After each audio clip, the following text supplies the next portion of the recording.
La première phase va concerner l'étape à partir de laquelle je vais vous expliquer comment est-ce que nous voyons ce monde. La deuxième phase, nous allons nous consacrer à vous expliquer pourquoi nous devons continuer à nous battre. Et après, l'étape la plus importante, ça serait de vous décliner de façon sommaire la vision pour l'avenir, si je peux m'exprimer ainsi.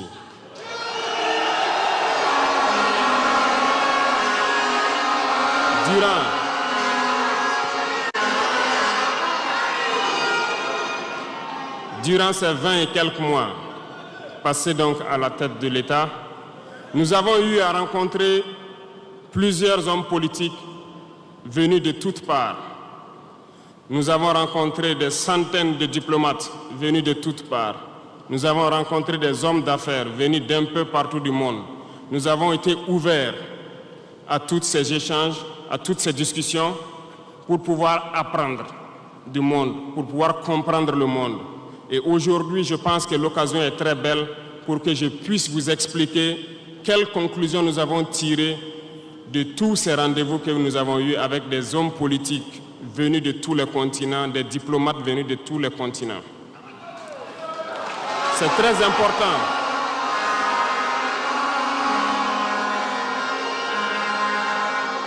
C'est très important la conclusion que nous avons tirée et ça doit vous permettre de comprendre le monde.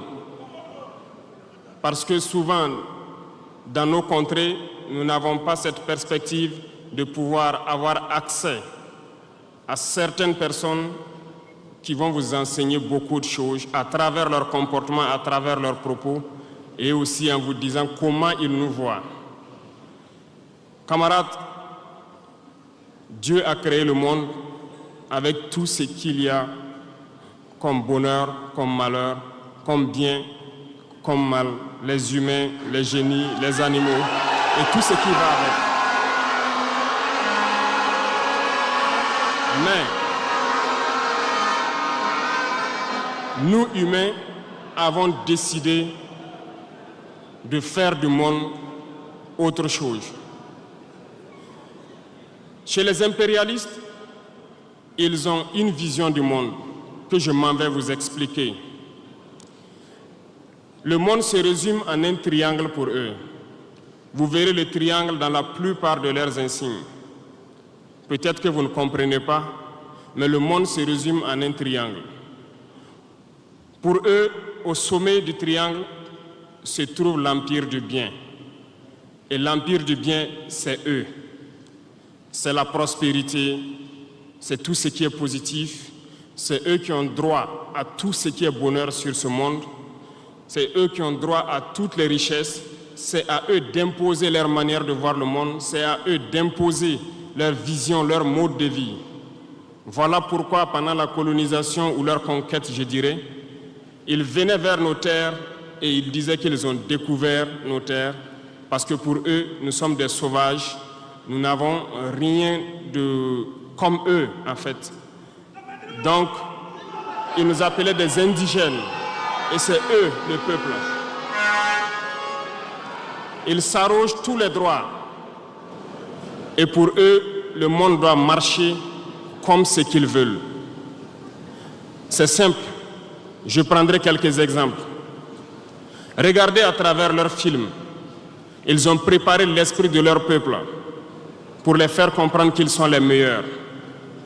C'est eux qui doivent tout posséder. Vous ne direz pas le contraire. Dans tous leurs films qu'ils propagent, vous trouverez toujours les méchants. Ce sont soit les Russes, soit les Sud-Américains, soit les Noirs qui jouent les mauvais rôles de trafiquants de drogue, de proxénètes, de trafic d'humains, jusqu'à un passé récent, bien sûr. Vous trouverez les Arabes qui jouent le rôle des terroristes. Voilà un peu comment ils perçoivent le monde.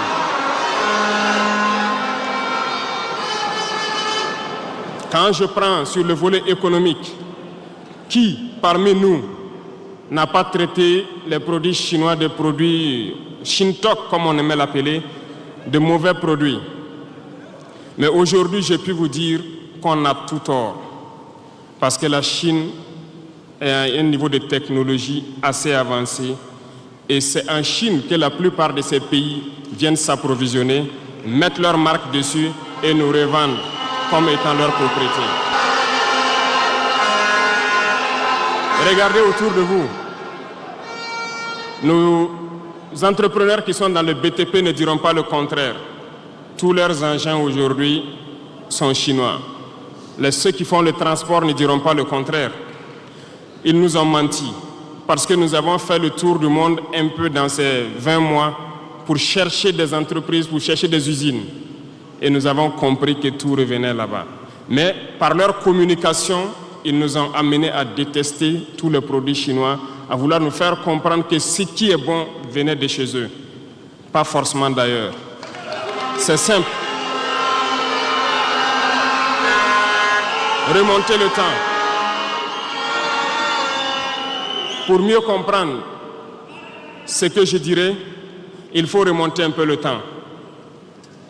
Et j'espère que certains iront lire qui sont les tsars, les conquêtes mongoles, les empires perses, turcs et ottomans. Lisez leur histoire, vous comprendrez pourquoi le monde est ainsi fait. À la base du triangle, il y a deux empires.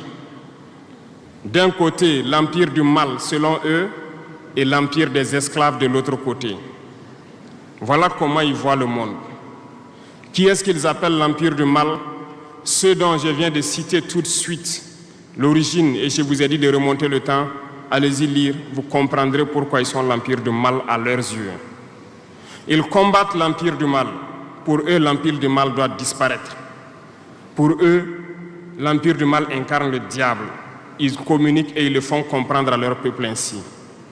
Voilà pourquoi après la Seconde Guerre mondiale, dans les années 80, je prendrai le cas de la Russie où tous les stratagèmes ont été mis en œuvre pour l'effondrer avec le président Gorbatchev. Aux États-Unis, c'est le président Ronald Reagan qui était à la manœuvre. 3 stratagèmes principaux ont retenu notre attention. Ils sont allés donc au niveau de l'Arabie Saoudite les demander de baisser le prix du pétrole de 35 $ à 7 $ pour faire écrouler l'économie russe. Parallèlement à cela, le deuxième stratagème, n'oubliez pas quelque chose, ces mêmes personnes qui viennent de quitter l'Afghanistan, soit disant qu'ils combattaient les talibans ont été reçus par le président Ronald Reagan à la Maison Blanche. Ils ont été armés par la CIA. Les fameux missiles Stinger, Sol-Air, ont été livrés aux talibans pour combattre les Russes. Et plus tard, ils viennent supposer les combattre. Allez-y comprendre. Le troisième stratagème, c'était un bluff. Le projet IDS, Star Wars. Lisez, vous comprendrez pourquoi ils ont amené le président Gorbatchev à créer le projet Paulus qui a enfoncé la Russie. Une fois que la Russie s'est effondrée, ceux qui se prétendent être de l'empire du bien ont commencé à jubiler, jusqu'à ce que vienne cette équipe avec Vladimir Poutine pour essayer de remonter la Russie en surface.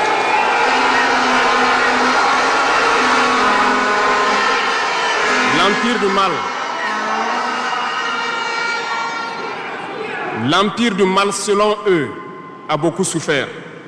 Regardez l'Iran aujourd'hui, toutes les sanctions possibles. Regardez comment ils qualifient certains peuples. Par la communication, ils peuvent arriver à vous amener à faire détester un peuple ou à aimer un peuple. Ils sont très forts dans la communication et ils passent par tous les canaux possibles. Regardez les guerres qui sévissent. Ils ont tout inventé pour leur propre intérêt. Et enfin, l'empire des esclaves, selon eux, c'est l'Afrique et certains peuples d'Amérique du Sud. Dans leur tête, comme je le disais dernièrement, l'Afrique les appartient, nos terres les appartiennent, les richesses de l'Afrique sont pour eux. Et ils ne peuvent pas concevoir que des Africains puissent s'émanciper, sortir la tête de l'eau et vouloir donc les tenir tête. Et pour cela, ils se sont mis un cliché en tête. L'Africain est facile à manipuler, il n'est qu'émotion. Ils trouveront toujours un Africain pour lutter contre son frère. Et ça a toujours été comme ça.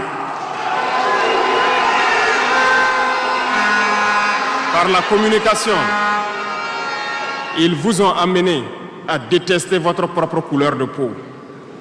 Dans nos cultures et dans beaucoup de cultures au Burkina Faso ici, le deuil était symbolisé par la couleur bleue.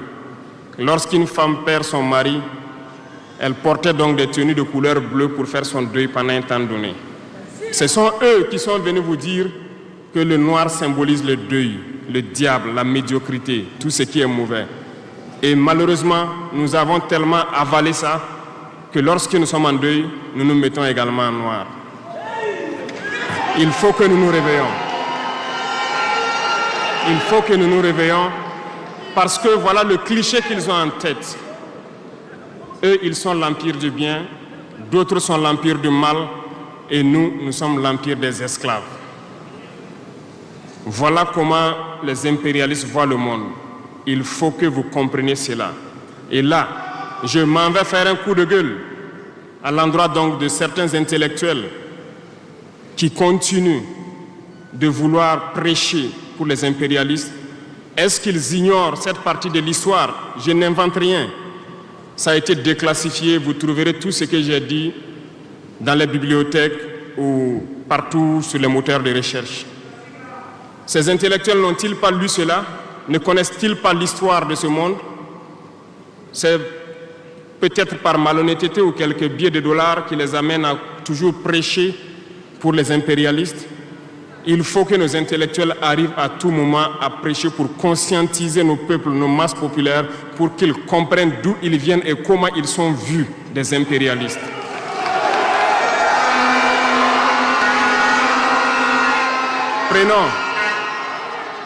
Prenons l'histoire de quelques guerres. Vous avez suivi la guerre d'Irak. Un gros mensonge qui a été inventé, soi-disant de possession d'armes de destruction massive. Certains sénateurs, au niveau des États-Unis, ont tout fait pour avoir les preuves. Ils ne l'ont pas eu. Souvenez-vous que plusieurs personnes ont démissionné de la CIA après cette guerre. Des preuves ont été inventées de toutes parts. Des services secrets occidentaux les ont aidés à fabriquer des preuves. Et on se souvient que le même Niger a été accusé en son temps en montant une fausse convention, un faux contrat de vente d'uranium à l'Irak. C'est le même processus qu'ils ont voulu amener la dernière fois pour soi-disant que le Niger vend de l'uranium clandestinement à l'Iran. C'est déjà vu. Ils ont prétexté cela, ils n'ont pas eu de preuves. Même les Nations Unies ont trouvé finalement qu'il n'y avait pas de preuves tangibles de présence d'armes de destruction massive. Mais ils avaient leur objectif, il fallait détruire l'Irak. Ils ont détruit l'Irak. Ils ont créé l'État islamique. Tout comme ils ont créé les talibans dans les années 80. Les armer, les équiper. Et après, ils prétendent venir les combattre. Comprenez le jeu. Ça n'a que trop duré.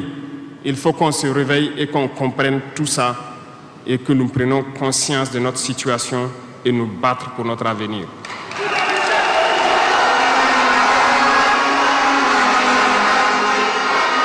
Toutes ces guerres ont été inventées, passant par l'Irak, la Syrie, la Libye, dans le but de déstabiliser le monde à leur profit, parce que nul ne doit pouvoir les égaler. C'est ce que nous vivons aujourd'hui dans le Sahel aussi à travers le terrorisme qu'ils nous ont imposé, parce qu'ils trouveront toujours des Noirs qui vont s'exciter et qui vont prendre les armes contre leurs frères noirs. C'est ce que nous vivons. Et ils n'ont jamais quitté ce modèle. Malheureusement, beaucoup de gens leur donnent raison. À cause de quelques billets de dollars, ils se vendent très moins cher à l'ennemi, à l'impérialiste, et ils se mettent à combattre leurs frères. Je voulais faire ce petit historique du monde pour que vous compreniez comment l'impérialisme voit notre monde. Ça se résume en ces petits triangles. Après cela, dans cette deuxième phase, je dois vous expliquer pourquoi nous devons nous battre. Une petite histoire, en 2015, à Tombouctou, lorsque nous avons rencontré, j'étais chargé de la sécurité donc, de la plateforme aéroportière. Dans les patrouilles, nous avons rencontré des individus qui rôdaient autour. Un de ces individus était manchot. Je lui ai fait comprendre que c'était dangereux de rôder autour de la base parce qu'ils peuvent se faire tuer. Il m'a dit qu'il voulait se faire tuer, il voulait mourir. Et j'ai cherché à comprendre leur histoire. Certains étaient fous, d'autres étaient normaux, mais ils cherchaient à mourir à cause du terrorisme.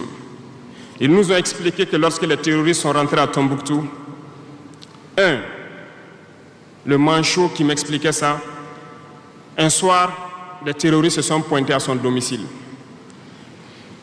Ont voulu violer sa femme devant lui. Il s'est opposé. Ils sont repartis. Le lendemain, on est venu le pêcher à la maison, l'amener à la place publique. On l'a accusé de vol. On a tranché sa main, on l'a battu. Il est reparti à la maison. Son fils, qui avait 16 ans, qui s'occupait de sa main, ils sont revenus. Ils ont violé la femme. Ils ont enlevé son fils. Ils ont continué à violer sa femme pendant des jours, jusqu'à ce que la femme se suicide. Et ils ont amené son fils, il n'a plus retrouvé son fils. Et lui, il préfère mourir. Voilà pourquoi il marche autour. Le jour qu'une sentinelle va lui tirer dessus, ça lui fera plaisir. D'autres ont connu le même sort. Ils ont été enlevés de chez eux parce qu'ils refusaient que les terroristes touchent à leurs femmes ou à leurs filles. Et le lendemain, on vient les soustraire, on les amène à la place publique, on les battait à sang. Et après, ils allaient faire leur sale besoin. Beaucoup de familles ont été détruites ainsi. Ce sont des criminels, des violeurs, des bandits, des trafiquants de drogue qui sont armés et qui sèment désolation dans nos contrées. Ils ne le font au nom d'aucune religion. Malheureusement, ici au Burkina Faso, certains villages se sont laissés compromettre par ces individus. Je parle en connaissance de cause. En 2022 à côté, j'ai été chercher avec mon unité dans un village parce qu'ils ne voulaient pas que nous restions là-bas parce qu'ils sont en bonne entente avec les terroristes. Ceux qui m'écoutent, ils savent de quoi nous parlons. Plusieurs autres unités sont témoins. Certains villages ont refusé catégoriquement que des FDS foulent leur sol parce qu'ils sont en bonne intelligence avec les terroristes. Nous leur avons fait comprendre qu'il n'y a pas d'alliance possible avec ces criminels parce que c'est eux qui décident du jour où le pacte se rompt. Plus tard, je pense que beaucoup de villages ont compris cela. Lorsque le pacte s'est rompu, ils sont revenus sur les réseaux sociaux pour appeler au secours. Nous y avons été. Mais c'est pour dire, peu importe ce qu'ils viendront vous dire, peu importe les flatteries possibles, peu importe le pacte que vous avez signé avec eux, le jour qu'ils décident de mettre fin au pacte, ils viendront tuer et mettre fin au pacte. Il n'y a pas d'alliance possible avec les terroristes. Il n'y a pas d'alliance possible avec ces criminels. Ils sont à combattre. Un point, c'est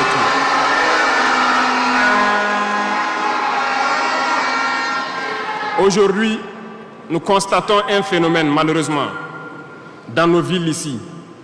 Certaines personnes se plaisent à passer de cour en cour, à faire comprendre aux épouses de certains FDS et certains VDP, aux familles de certaines personnes tombées pour la patrie, que eux, ils avaient une solution pacifique avec les terroristes. C'est nous qui avons voulu faire la guerre. Voilà pourquoi tout ça se passe. Comment est-ce que des êtres humains, voyant tout ce qui se passe, comprenant le monde, peuvent avoir de tels propos? Ne vous détrompez pas. Soit nous les combattons ou ils nous combattent. C'est tout.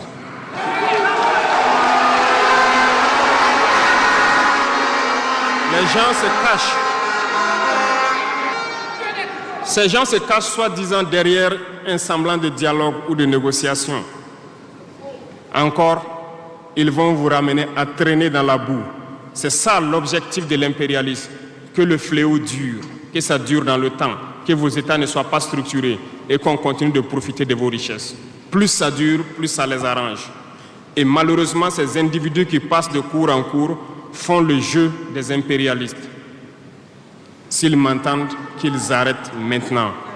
Parce qu'ils iront combattre eux-mêmes.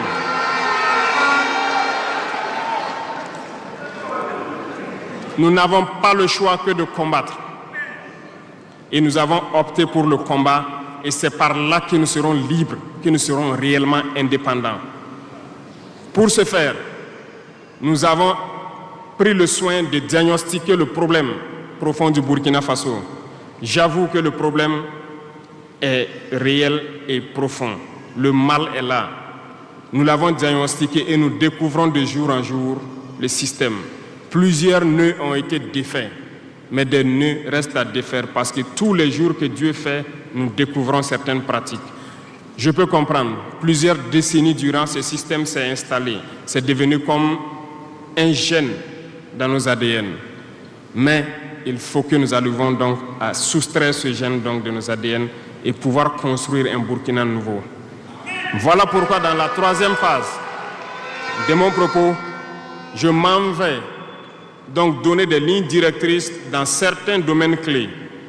Nous ne donnerons pas de détails sur notre programme, si on peut le dire ainsi, parce que quand le programme est connu au détail près, ils vont anticiper, ils vont poser des obstacles sur nos routes et nous empêcher d'atteindre nos objectifs.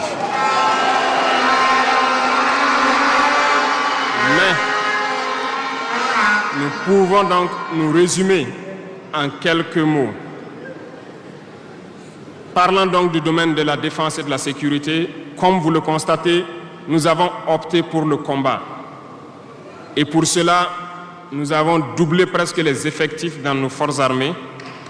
Nous continuons de recruter et je pense que dernièrement, des recrutements ont été lancés côté officiers et sous-officiers et bientôt, dans quelques jours, le recrutement pour au moins 10 000 soldats devrait être lancé. Nous continuerons à renforcer les effectifs pour faire face. Parce que où que vous soyez, malgré le recrutement qui a été fait, il y a toujours le besoin de militaires. Partout au Burkina Faso, certains villages continuent de vouloir la présence militaire. Donc, il y a lieu de continuer à recruter et à équiper. Et je peux vous assurer que nous sommes sur cette lancée. Depuis janvier 2023, nous avons pu lancer un programme d'équipement. C'est vrai, le monde est fou. Il y a la guerre partout. Aucune nation ne prend son équipement et vendre. On fabrique pour vous. Ce qui a fait que ces équipements ont traîné près de 18 mois, mais les premiers ont commencé à venir, comme vous avez pu le constater la dernière fois. Et les équipements vont continuer à venir. Parce que nous voulons que le niveau de notre armée atteigne un niveau jamais égalé dans la sous-région.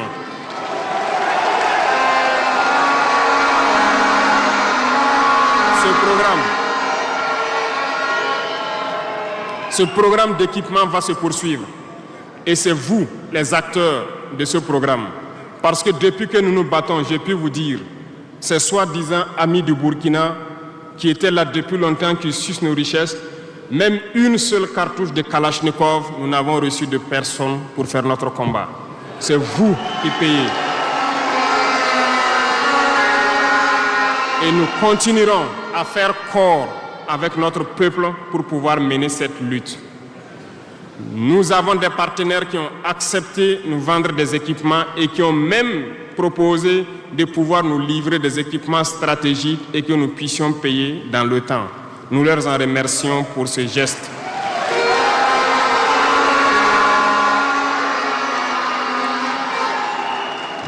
Et nous disons encore merci au peuple qui a compris le sens du combat, qu'il faut que nous nous battons.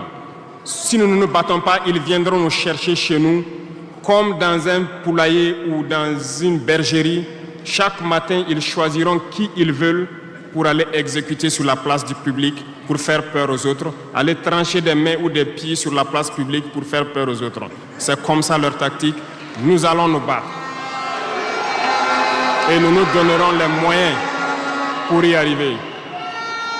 S'il arrive demain que nous sommes coincés dans une certaine lancée, nous viendrons encore vers le peuple et demander encore plus de sacrifices pour pouvoir atteindre l'objectif.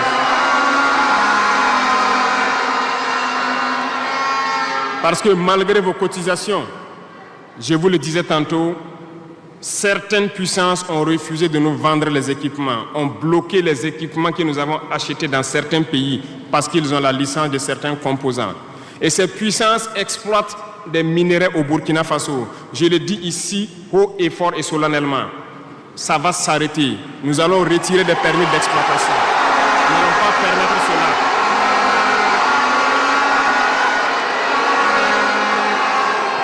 Vous ne pouvez pas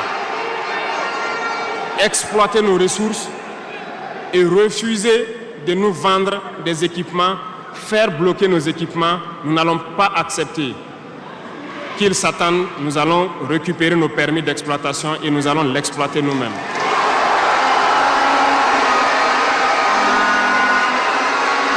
Revenant. Pour conclure sur le volet donc de la défense, nous n'allons pas trop nous étaler là-dessus, mais sachez que tout ce qui est déjà arrivé, les hommes sont en formation là-dessus, d'autres équipements viendront et cette guerre, nous allons la mener. Beaucoup de stratégies ont été déjà écrites et nous les adaptons au fur et à mesure du comportement de l'ennemi. Et nous allons vaincre très prochainement ce terrorisme ici au Burkina et même dans l'AES.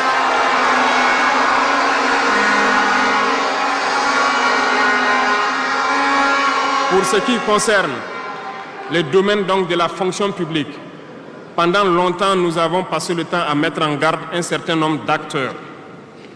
Mais nous avons compris que le phénomène est tellement profond. La corruption, la mauvaise gouvernance dans les différentes administrations, le manque d'éthique persiste. Certains organes ont été donc mis en place dans le cadre de la lutte contre la corruption et dernièrement, certains arrêtés ont été pris pour ce qui concerne les primes de dénonciation. Le dernier acte à poser sera fait avant donc, la fin de ce mois. C'est un organe qui devra siéger dans tous les ministères pour s'auto-saisir de certains dysfonctionnements, des actes de corruption et pouvoir agir. Et ces organes seront prêts. Parce que nous avons beaucoup de gros travailleurs aussi dans l'administration, mais qui sont mis à l'ombre, qui sont souvent mis à l'écart. Parce que pendant longtemps, ce sont les plus corrompus, les plus malhonnêtes qui ont été mis à la lumière, c'est eux qui bénéficient de tous les avantages. Et je dis donc aux travailleurs de faire attention à ces individus qui sont en train de perdre leurs privilèges, parce qu'ils vont continuer de vous manipuler, de vous intoxiquer et de vous envoyer dans de mauvais pâturages. Faites très attention à ces individus qui sont en train de perdre leurs privilèges, parce que nous n'allons pas permettre à ce que une soi-disant élite donc, qui avait été programmée s'arroge tous les droits donc, dans nos différentes administrations. Le dernier organe sera mis en place avant la fin de ce mois et le travail réel va commencer. Vous entendrez dire un peu partout à l'issue de ça que nous ne respectons pas certains textes, nous ne respectons pas certaines lois, mais il n'y a pas de loi ou de textes qui tiennent dans cette lutte lorsque c'est pour l'intérêt de la patrie. Qu'ils se le tiennent pour dire donc, nous allons aller dans ce sens. Nous avons donc dans le processus du recrutement adopté une ligne de conduite. Nous sommes en train de faire un diagnostic, de vérifier les présences et de voir les besoins. Il n'est pas exclu qu'au cours de l'année, certains concours soient lancés pour augmenter des effectifs dans certains endroits. Certes, il y a eu d'abord une vague de concours qui a été lancée, mais dans tous les milieux, ils sont en train de faire le point. S'il y a besoin, je dis bien s'il y a besoin, nous continuerons encore de recruter pour être à un niveau acceptable et pouvoir faire fonctionner les différents organes donc, du pays pour le bonheur donc, des masses populaires. Dans le domaine donc, de la diplomatie, nous avons opté pour une diplomatie commune dans l'AES. Toutes les décisions vis-à-vis donc, des partenaires, que ce soit africains ou à l'étranger, seront prises à l'unanimité au sein de l'AES. Mais nous avons aussi opté pour une diplomatie de vérité. Nous ne comptons pas nous mettre dans certaines logiques de mentir ou de couvrir la réalité, soit disant que c'est la diplomatie. C'est faux. Ce n'est pas là la diplomatie. Je puis vous dire que ce que vous voyez en superstructure, lorsque les gens viennent en audience et sortent pour parler au micro, ce n'est qu'une partie visible de l'iceberg. Ce qui s'est passé à l'intérieur dans les huis clos, ça n'a rien à voir avec la diplomatie.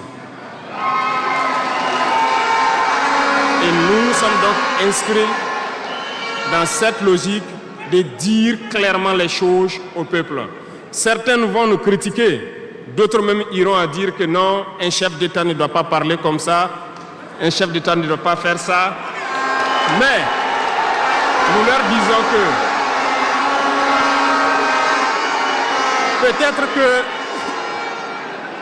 peut-être que ces gens qui critiquent de cette façon lorsque nous disons la vérité, peut-être qu'ils ont une école où ils ont appris à être chef d'État, comment le chef d'État doit être. Sinon, je n'ai pas encore vu cette école. Et pourquoi nous devons ressembler forcément aux autres, faire comme les autres? Nous voulons créer notre modèle, notre identité. Et je pense que le Burkinabé, par définition, c'est l'homme intègre. Nous voulons la vérité. Et lorsqu'il y a la vérité qui sort, même si nous avons fauté, il faut que nous ayons le courage de venir vous dire sur tel côté nous avons fauté, nous demandons pardon. Si vous nous pardonnez, vous nous pardonnez. Mais nous ne voulons plus nous inscrire dans cette diplomatie mensongère. Nous avons, dans une interview, parlé du régime ivoirien. Certains Burkinabés sont montés sur leurs chevaux et critiqués. Je le dis, j'insiste et je persiste. Nous n'avons rien contre le peuple ivoirien, mais nous avons quelque chose avec ceux qui dirigent la Côte d'Ivoire.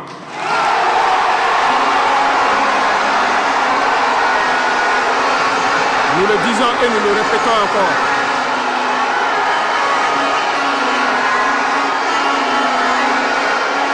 Laissez-moi vous dire quelque chose. Permettez-moi de vous dire quelque chose.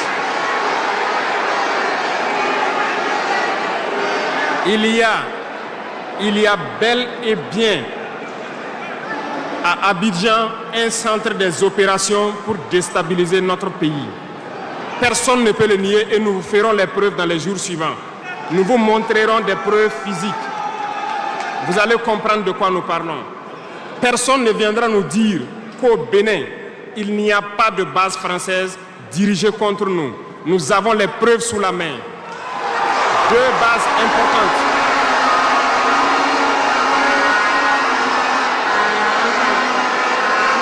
Nul ne peut le contester. Et je les mets au défi.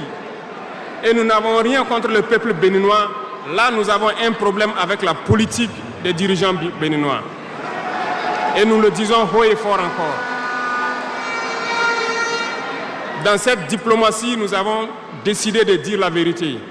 Il y a bel et bien 2 bases, une vers Kandi et l'autre en allant vers Porga ou je ne sais pas quelle localité.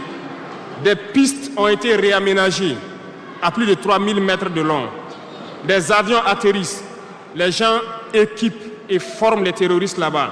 Nous avons des enregistrements audio d'agents français au Bénin là-bas qui se jouent le centre des opérations des terroristes. Ils montent les opérations avec eux.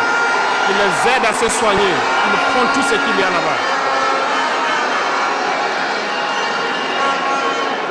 Nous avons tous les détails sur eux. Et vous ne voulez pas qu'on le dise à notre peuple? On va le dire. Si vous ne le voulez pas, s'ils ne le veulent pas, qu'ils arrêtent de se comporter ainsi. C'est simple. Nous n'avons forcé personne à prendre son indépendance. Si vous décidez de rester dans votre situation, mais ne prenez pas vos pays pour en faire des bases arrêts parce que ce sont vos populations qui vont en souffrir après. Et ce n'est pas une bonne politique. Nous le disons par expérience et je le répète toujours. Le Burkina a été une base arrière pour déstabiliser certains pays. Et ce n'est pas bien. Le Burkina a été une base arrière à un moment donné pour les terroristes ici. Voilà le prix que nous payons. Donc, pour prévenir les peuples de ces pays dont je parle, doivent parler à leurs dirigeants et qu'ils arrêtent cette politique parce que ça ne les arrange pas du tout.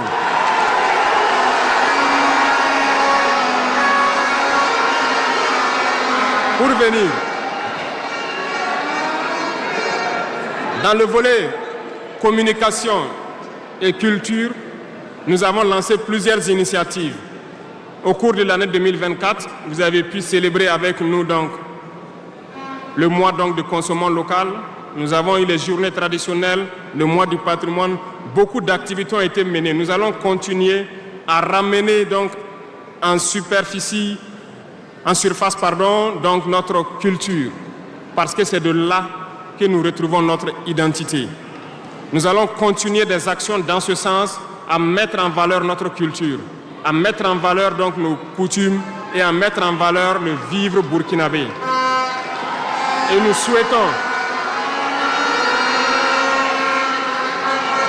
souhaitons que chacun soit acteur de l'émergence du Burkina Faso à travers sa manière de communiquer.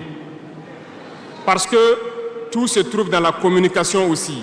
Vous avez suivi dernièrement la guerre communicationnelle qui a été dressée contre nous et ça continue, ça ne va pas s'arrêter.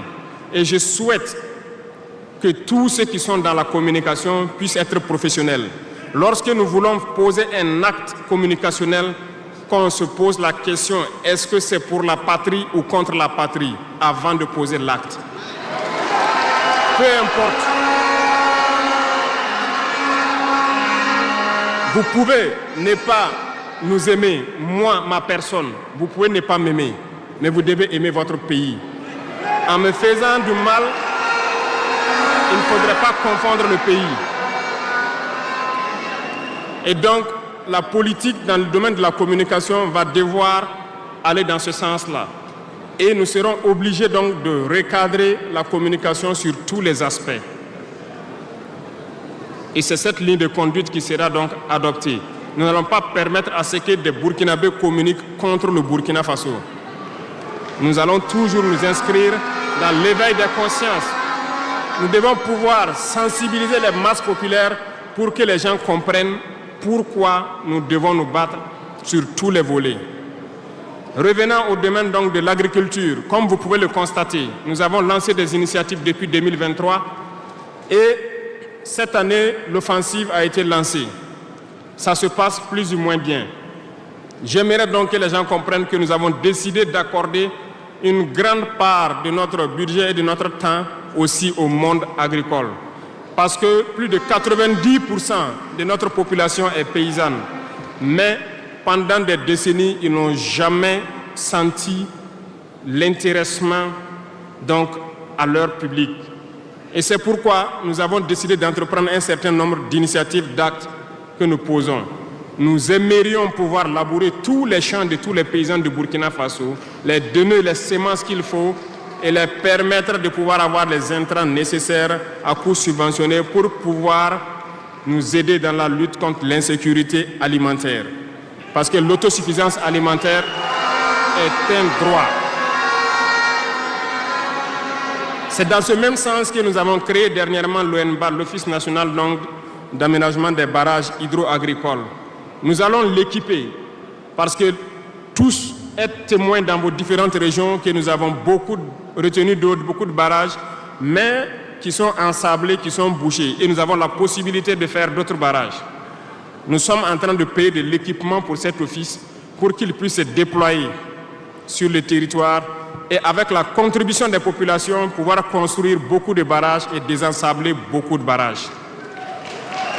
Nous allons poursuivre ce combat.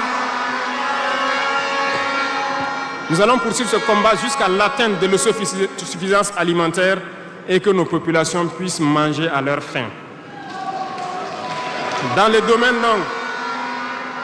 des infrastructures, nous avons un manque crucial de routes. Et en faisant l'analyse, nous avons trouvé pour certaines routes des études très vieilles. Et pour d'autres, il n'y a pas d'études. Nous ne pouvons pas construire une route sans avoir des études. Les études sont préalables. Voilà pourquoi dans ce secteur, nous avons ordonné au ministère de faire beaucoup d'études sur beaucoup de tronçons, ce qui nous permettra donc à l'avenir de pouvoir lancer des travaux et bien faire ces travaux pour que ce soit durable sur beaucoup de tronçons. Pour cela, nous avons remarqué que les frais pour bitumer 1 km de tronçon, nous sommes autour de 500 millions de francs. Donc pour 100 km avec les ouvrages d'assainissement, nous n'avons pas moins de 60 milliards pour faire 100 km de route bitumée. C'est très cher et très coûteux. La technique a été de créer donc des brigades d'intervention, donc des infrastructures. Nous sommes en train donc de vouloir équiper plusieurs brigades avec de l'équipement pour faire le minimum et permettre donc aux entreprises aussi du BTP de vivre et de faire une partie. Nous allons partager donc la poire en deux pour pouvoir baisser les dépenses et pouvoir faire le maximum de routes possibles dans un laps de temps. Cela donc a déjà commencé et nous allons poursuivre au cours donc de ces 5 années dans ce processus pour que dans toutes les régions, nous puissions quand même pouvoir rallier le maximum de chefs-lieux de province et que nous puissions faire écouler nos marchandises et que les personnes puissent se déplacer sereinement. Dans le domaine donc de l'urbanisme, nous sommes dans un processus de pouvoir redessiner nos villes. Et si vous remarquez, les villes sont trop grandes, si je me prends Ouagadougou, mais les infrastructures d'assainissement et autres ne suivent pas. Ça fait que nous pataugeons dans la boue et nous n'avons pas assez d'assainissement. Ça nous crée beaucoup de maladies qui peuvent donc amener des épidémies. Nous avons un processus de pouvoir concentrer les villes à travers donc des constructions à hauteur. Pour cela, nous avons un plan que nous avons établi pour pouvoir aller d'un quartier et concentrer le maximum et maintenant étendre aux autres quartiers. Certainement, si les gens sont déplacés dans ces quartiers, beaucoup de terres vont se libérer pour pouvoir maintenant dessiner de bons plans pour nos villes. Nous allons commencer par des villes, un certain nombre de villes d'abord, et pouvoir l'étendre à toutes les autres villes. L'urbanisme doit pouvoir donc nous amener à jouer sur le volet de la santé. Parce que si l'urbanisation est bien faite, il y a un bon nombre de maladies telles que la dengue, le choléra et certaines maladies liées aux eaux sales qui stagnent dans nos rues. Nous allons donc avoir un bon résultat dans le domaine sanitaire. Ce qui m'amène donc dans le volet de la santé. Nous avons décidé depuis un temps de rehausser le plateau technique d'un certain nombre de CHR, d'équiper certains centres donc de scanners et d'appareils qui puissent permettre aux citoyens d'avoir des examens adéquats et à moindre coût. Nous allons continuer dans ce processus. Voilà pourquoi nous avons lancé l'initiative présidentielle pour la santé au Conseil des ministres passé. Il s'agira de créer ce que nous avons appelé des centres de santé communaux. Et dans ces centres de santé, nous avons intégré un minimum de services qui doivent être servis aux populations. Il s'agira de l'imagerie, c'est-à-dire tout ce qui est échographie et radiographie, des banques de sang et aussi des laboratoires, pour que les populations des différentes provinces et communes, certaines communes, n'aient pas à se déplacer ou avoir besoin d'ambulance pour une transfusion sanguine, amener des malades vers certains centres, qui peuvent d'ailleurs ne pas arriver à cause de l'état de la mauvaise route. Donc, cette initiative est déjà lancée et nous allons faire en sorte que nous puissions commencer avant la fin de l'année la construction des premiers centres et leur équipement. Nous allons le poursuivre au fur et à mesure jusqu'à la limite donc de nos moyens pour pouvoir donner une santé, un système de santé fort à toutes nos populations. Nous ne voulons pas voir quelqu'un quitter sa localité pour venir vers un CHR pour une radio ou pour une transfusion sanguine. Donc, c'est bien possible. C'est bien possible parce que je reviens encore à nos impérialistes qui nous ont pillés pendant longtemps. Regardez, leurs simples hôpitaux pour leurs animaux sont plus équipés que nos centres de santé. Ce n'est pas concevable. Nous pouvons atteindre ce niveau et nous avons décidé de nous battre pour atteindre ce niveau. Le ministère a été instruit aussi de former le personnel nécessaire pour équiper ces centres-là au fur et à mesure que nous les mettons en place, parce que ça nécessite des professionnels engagés. Et pour être plus pointu, nous avons remarqué que nous avons des médecins assez posés, prenant l'exemple de ceux qui opèrent le cœur. Nous sommes en train donc de les accompagner pour pouvoir avoir un institut vraiment assez équipé et les permettre de faire certaines chirurgies du cœur sur place parce qu'ils en ont la capacité. C'est l'équipement qui les manque. On attend leur point de situation pour pouvoir les aider et les soutenir. Beaucoup d'autres spécialités ont fait leurs preuves et nous ferons tout pour les accompagner donc dans ce sens. Dans l'initiative, il est prévu aussi des centres de réanimation dans certains CHR qui n'en disposent pas. Parce qu'il nous a été dit qu'après plusieurs opérations, des patients souvent décèdent du fait de manque de centres de réanimation. Donc c'est un tout complet que nous sommes en train de mettre en œuvre pour pouvoir renforcer le système de santé. Et nous sommes convaincus que si les Burkinabés mangent à leur faim et que l'urbanisation est bien faite, nous avons déjà gagné en termes de santé sur beaucoup de plans. Et il faut l'accompagner maintenant avec l'équipement.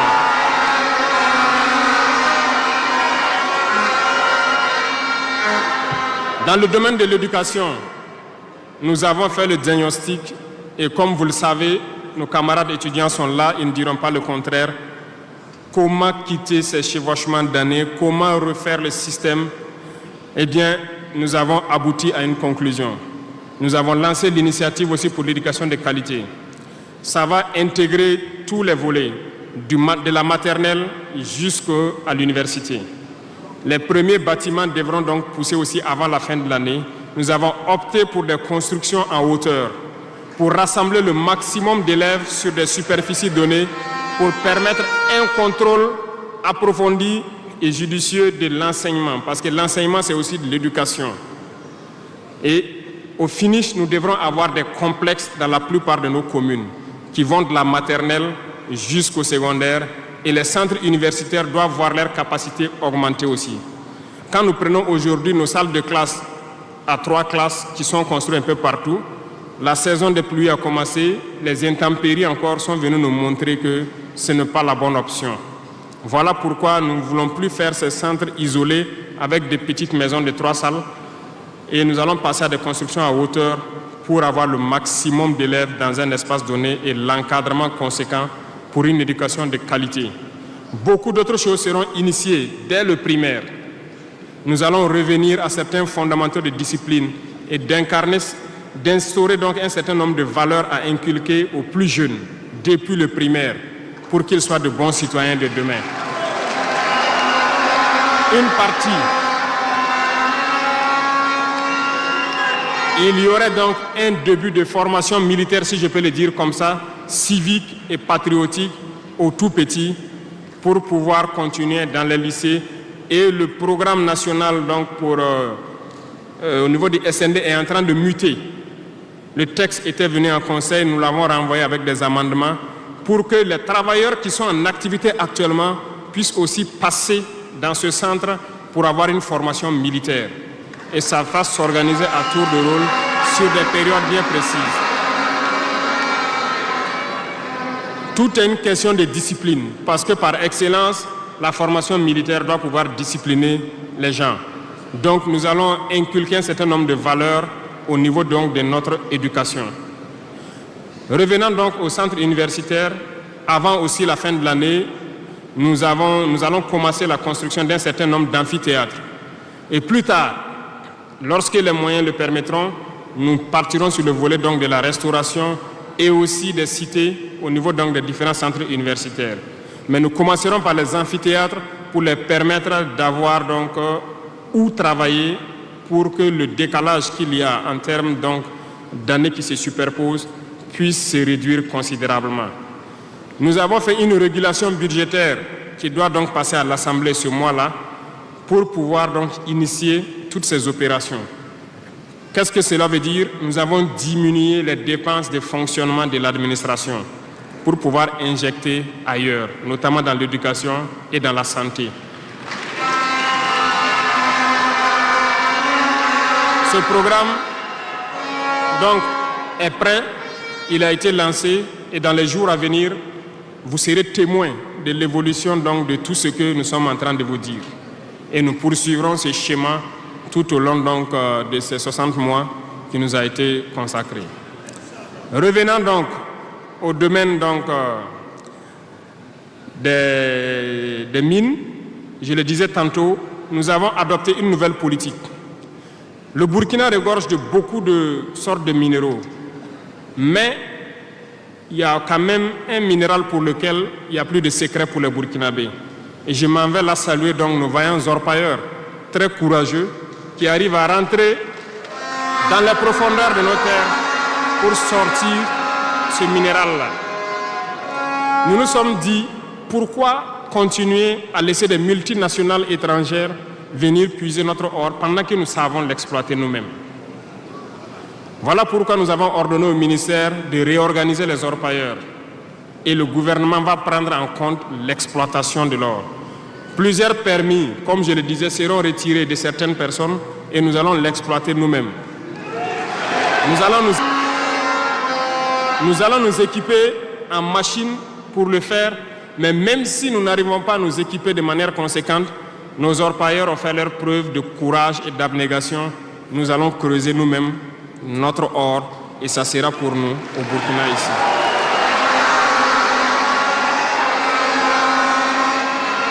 Pour les autres substances,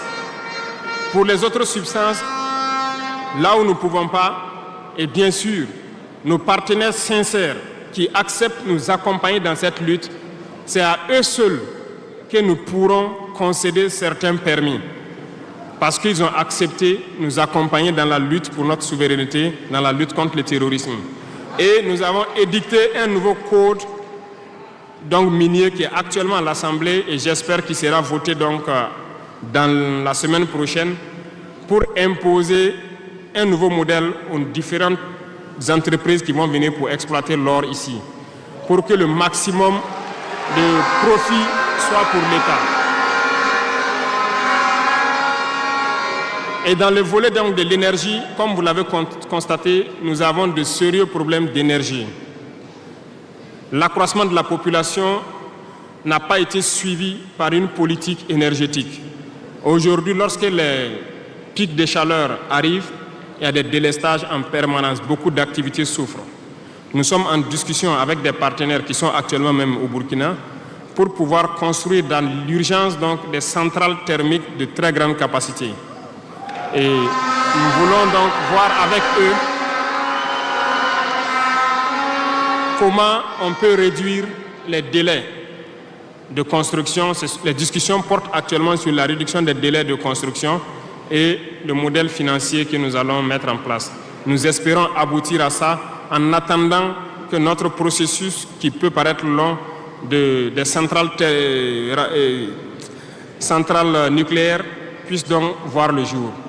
Sur ce volet aussi, ça se poursuit très bien.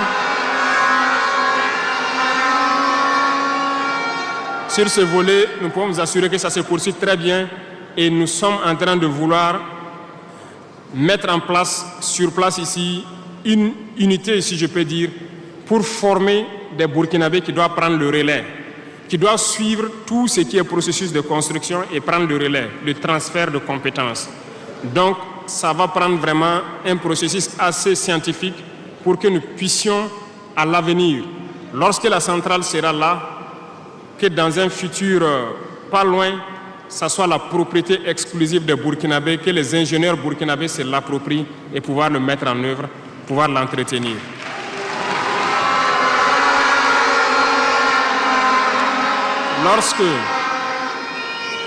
Lorsque les conclusions donc, des discussions qui sont en cours avec les partenaires pour la centrale thermique verront le jour, nous allons vous mettre ça à disposition. Et si nous avons besoin de vous, nous allons vous le dire pour pouvoir mettre en œuvre rapidement ce plan aussi. Parlant donc du domaine de l'économie, qui tient beaucoup à cœur, nous sommes en train de mettre en place un processus. Le paiement donc, de la dette intérieure a commencé un peu avec les plus petites dettes.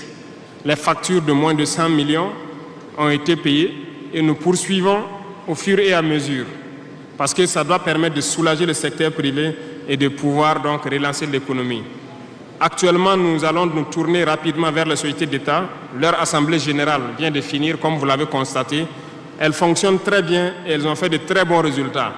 Nous allons partir donc des sociétés d'État, soustraire un peu sur leur DAT pour soulager l'économie et faire tourner, soulager la dette intérieure et faire tourner l'économie. Donc dans les jours à venir, s'il plaît à Dieu, beaucoup d'entrepreneurs doivent être soulagés après donc la signature de conventions avec les sociétés d'État.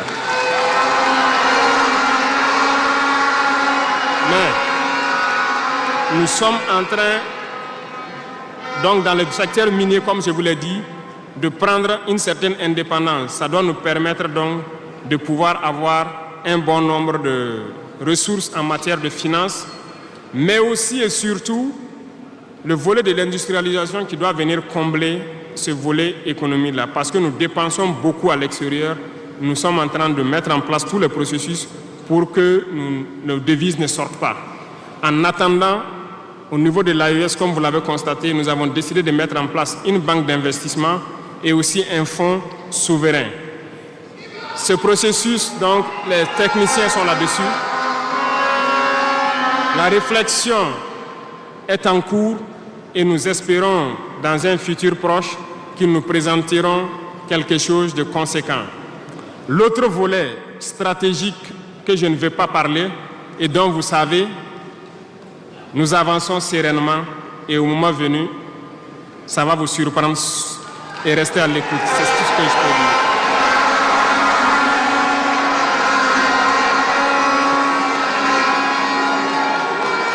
Dans le volet commerce et industrialisation, nous avons aussi posé les diagnostics, comme je vous le disais.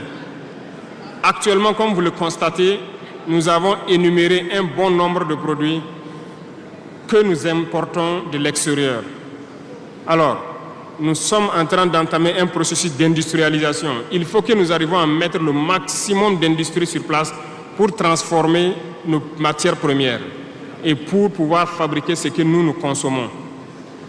Nous sommes dans ce processus et nous discutons avec beaucoup de partenaires pour avoir le maximum d'industrie sur place.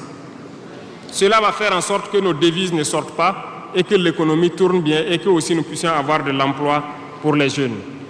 C'est dans ce cadre que nous avons pris certains décrets pour faciliter la création des petites entreprises. Nous avons élagué tout ce qui est taxes durant donc un bon nombre d'années pour que les petites entreprises puissent se créer et vivre. Malheureusement, les petites entreprises se retrouvent confrontées aux besoins de financement. Il faut le dire, au niveau des banques, ça s'avère beaucoup compliqué pour qu'on puisse avoir des financements lorsque vous créez votre entreprise. Nous avons rencontré le monde des banquiers et comme je le disais, nous avons échangé, mais je ne suis pas du tout satisfait parce que le retour qui devait être fait pour que nous les accompagnions pour financer les petites entreprises n'est pas satisfaisant. Voilà pourquoi nous sommes en train de réorganiser nos fonds qui étaient disponibles au niveau de l'État. Nous les avons rassemblés en un certain nombre de fonds, tant au niveau de l'agriculture, tant au niveau donc du ministère de l'Emploi, pour pouvoir prochainement ravitailler ces fonds-là et pouvoir permettre aux jeunes qui créent les entreprises d'avoir des crédits et de pouvoir se lancer. Donc, et je profite, interpeller donc le monde donc encore des banquiers de revenir avec des propositions parce que nous avons des solutions, mais peut-être pas de bonnes solutions pour eux. Mais il faut qu'ils reviennent un peu pour nous appuyer à pouvoir aider les jeunes à s'en sortir. Le cas échéant, nous serons obligés de mettre en place un plan, peut-être qui ne va pas plaire, mais nous serons obligés. Dans le domaine donc du commerce, comme vous l'avez constaté, beaucoup de gens nous ont interpellés au cours de nos tournées sur les marchés hier. Nous avons fait un point de situation. Il y a tellement de travail à faire pour reconstruire ces marchés hier. Donc, Aujourd'hui, quand vous prenez à Ouagadougou, le maire fait des séances de sensibilisation un peu partout concernant donc un certain nombre de commerçants qui se sont installés de manière anarchique au bord des rues, mais j'ai instruit à ce que ce soit des sensibilisations toujours, en attendant que nous dégageons les espaces pour construire des marchés dignes de ce nom et demander aux gens de venir prendre des boutiques dans ces marchés et maintenant pouvoir libérer les rues pour pouvoir agrandir et assainir notre milieu. Et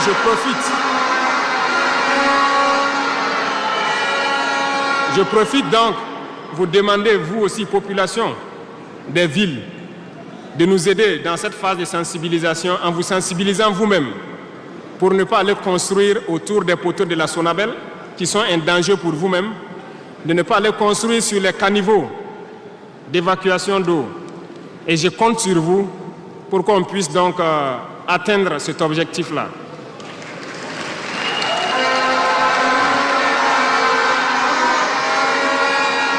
Revenons donc au volet donc de l'emploi, le sport, la jeunesse.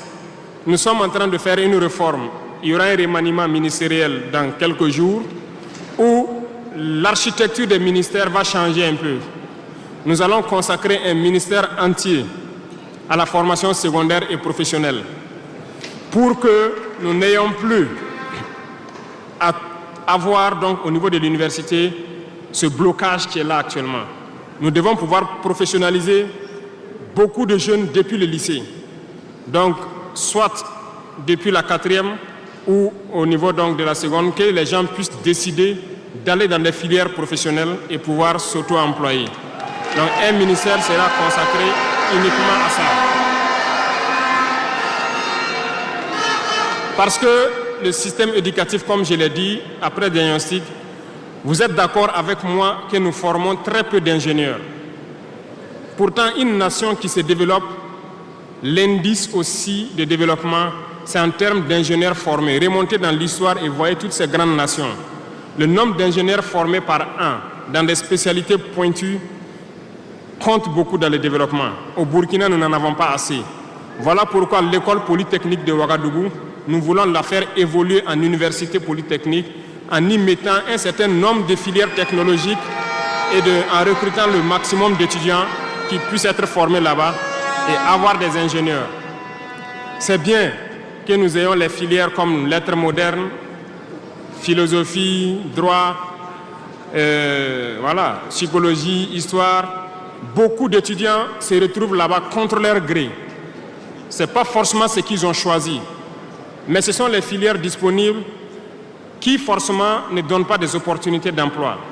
Voilà pourquoi nous avons décidé de valoriser ce secteur donc, de la formation professionnelle et de l'emploi en y consacrant entièrement un ministère. Donc dans les prochains jours, ce remaniement sera fait et vous verrez donc comment nous allons évoluer.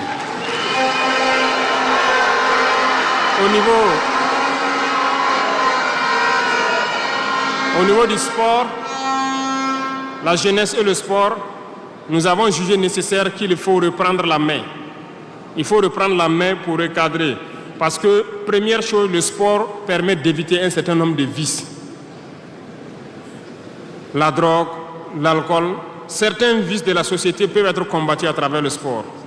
Nous voulons donc mettre des pôles dans toutes les régions, reconsidérer l'UCBF et toutes les disciplines sportives pour pouvoir les valoriser et créer les pépinières pour qu'au niveau professionnel, nous ayons le maximum de Burkinabés qui défendent les couleurs de Burkina Faso à l'extérieur. Le ministère qui sera consacré à ça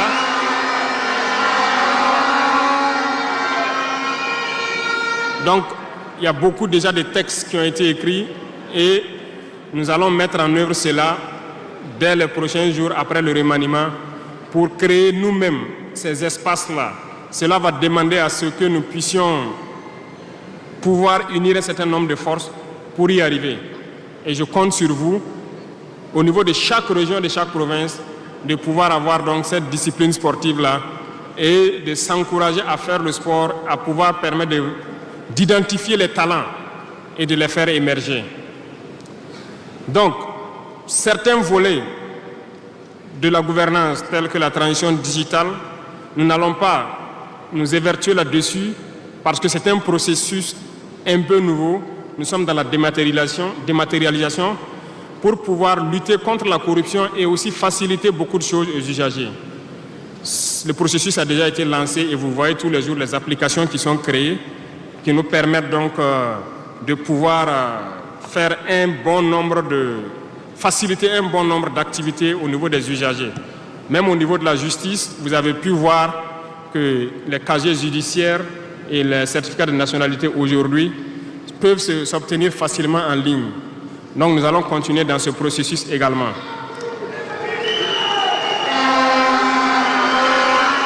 Revenant donc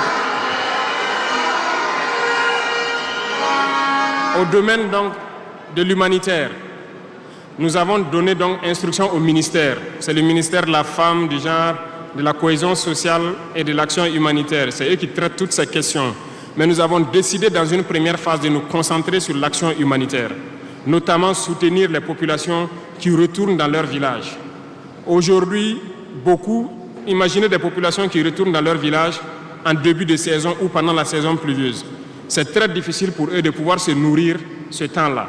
Donc, certains volets peuvent sentir moins donc, la présence du ministère, notamment le genre et autres. C'est parce que nous avons donné instruction au ministère de se concentrer sur l'action humanitaire. Au fur et à mesure que les villages rejoignent, que les villages puissent avoir le minimum pour survivre. Et là, à partir des moments, nous pourrons donc nous intéresser à tous ces volets. Parce que la cohésion sociale dont nous parlons ne peut advenir que lorsque les gens mangent à leur faim d'abord. Un pauvre et un riche ne peuvent pas s'asseoir sur la même table et parler. Si l'un a faim et l'autre... Voilà, c'est compliqué. C'est ce que je passe mon temps à dire à tous ceux qui viennent nous parler de cohésion sociale. Quelqu'un ne peut pas avoir faim et quelqu'un qui mange à sa faim, vous voulez les asseoir pour parler à la même table, ce n'est pas possible. Il faut que tout le monde ait à manger d'abord.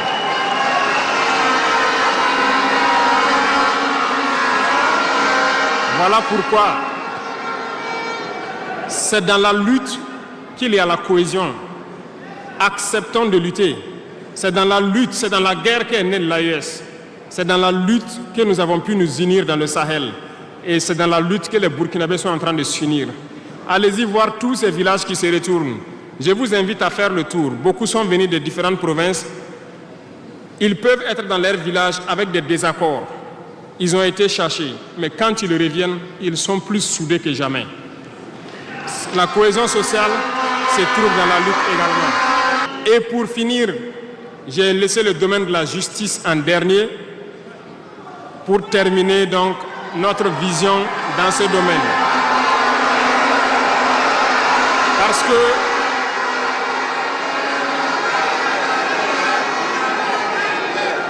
Parce que nous avons un sérieux problème dans ce volet.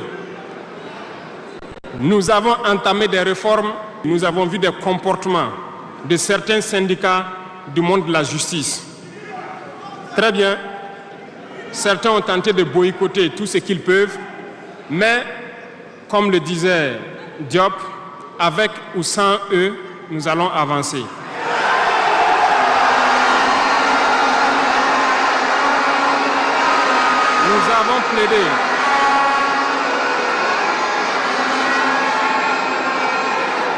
Nous avons plaidé pour une justice juste, si on peut le dire. Nous avons sensibilisé beaucoup les gens, mais nous nous sommes rendus compte qu'il y a beaucoup de brebis galeuses dans leur rang, malheureusement.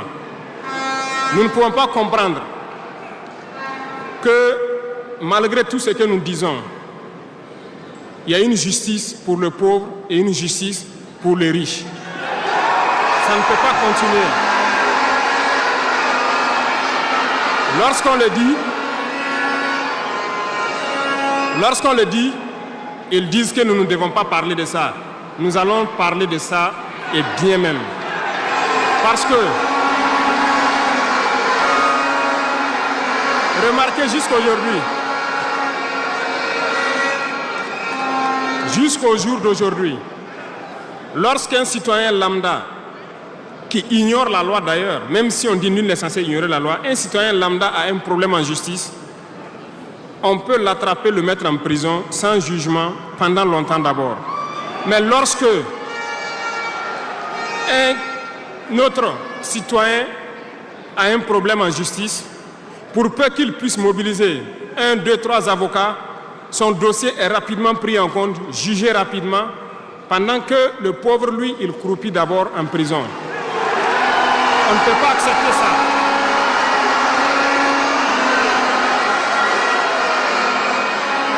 Il y a des choses, il y a des situations et il y a des choses sur lesquelles nous n'avons pas voulu nous prononcer par juste devoir de réserve parce que nous sommes à un certain niveau, on ne veut pas parler en premier.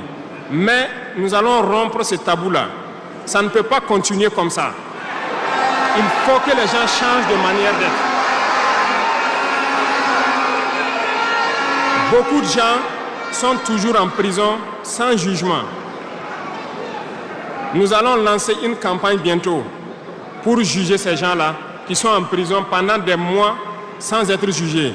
Parce que nous ne pouvons pas payer des gens et vouloir encore qu'on paye lorsqu'il y a un jugement. Ces pratiques vont cesser, ça fait partie du fonctionnement. Et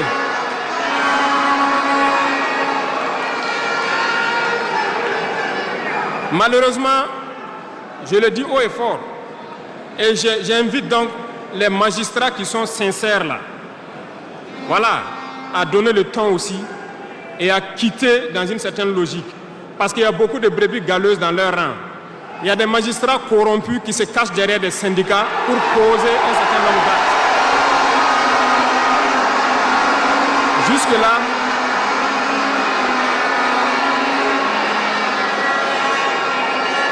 Jusque-là, nous sommes restés dans une certaine logique d'essayer de respecter certaines règles. Mais je veux qu'ils comprennent. Ce n'est pas parce qu'ils savent parler. Nous savons parler. Si quelqu'un continue dans cette logique, à chaque instant, nous serons devant le peuple pour les expliquer pourquoi nous avons violé telle décision de justice. Tant que ça ne va pas rencontrer l'assentiment du peuple. Parce que c'est le terme qui existe.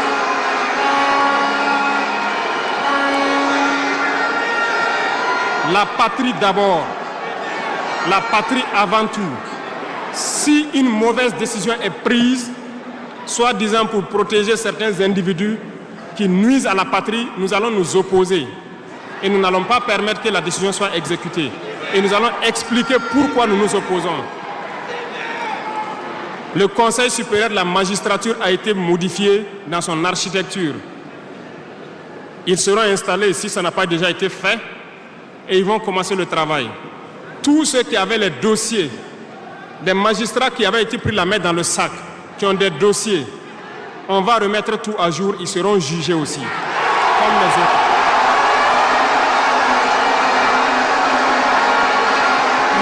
Il n'y aura rien d'impuni.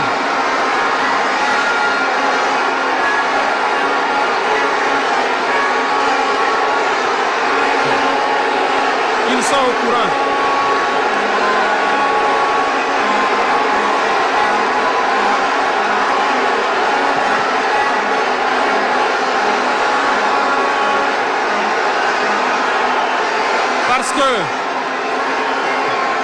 Parce que l'injustice est un fléau qui détruit la société. Oui, l'injustice est un fléau qui détruit notre société. Et il faut que ce soit clair. Certains diront qu'on n'avait pas besoin de le dire ici, on avait besoin de le dire. On les met en garde et ça sera fait. Ils vont le voir dans les jours à venir. Et c'est une mise en garde en même temps au nouveau Conseil supérieur de la magistrature qui sera mis en place de prendre au sérieux tous les dossiers. Certaines personnes ont été forcées à la corruption. Certains opérateurs économiques ont été escroqués, forcés à la corruption par certains membres de la justice. On a ouvert pour qu'ils puissent venir dénoncer ces individus-là. Ils vont être jugés également. Nous voulons une autre forme de justice.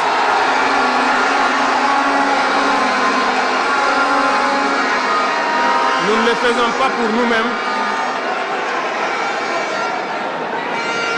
Nous ne le faisons pas pour nous-mêmes, mais nous le faisons pour la masse.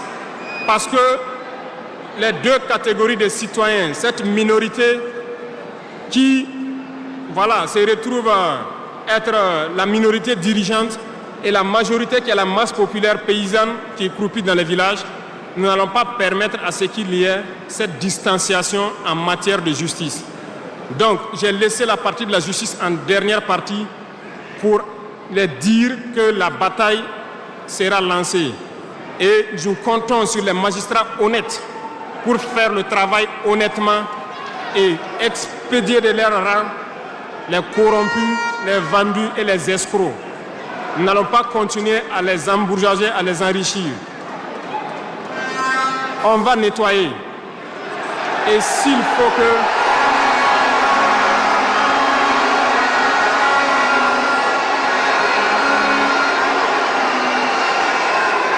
Et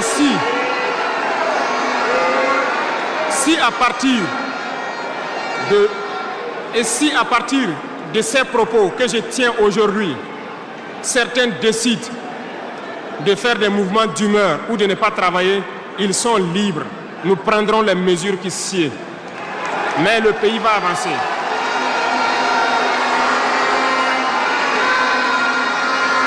Tout Burkinabé a besoin de dignité. Tout Burkinabé a besoin de vivre en paix. Et la justice doit se donner en tenant compte de certaines valeurs. Nous avons vu des familles qui ont été détruites à cause de petites décisions de justice qui ont détruit cela. Je prends pour exemple, pour une simple bagarre au quartier. Une simple bagarre au quartier, on prend quelqu'un pour coups et blessures, on le met en prison, on ne se rend même pas compte que ce sont ces femmes et ces enfants qui vont périr dans la misère. On détruit des familles pour ça. Le code pénal, et c'est en relecture, nous allons changer carrément le modèle de justice. Parce que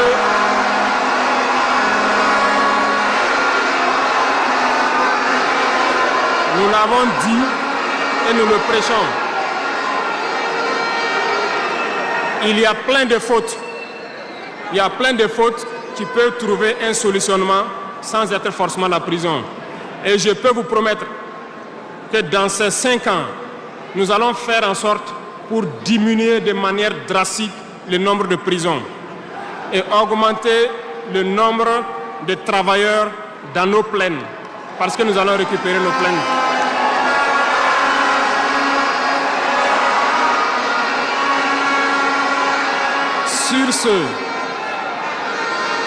Sur ce, nous n'allons pas donc nous détailler sur tous les aspects. Nous allons nous arrêter là parce que vous avez beaucoup de questions sûrement à poser sur ce que nous venons de dire et nous allons vous apporter les réponses claires, simples et limpides. Merci beaucoup et je vous laisse la parole.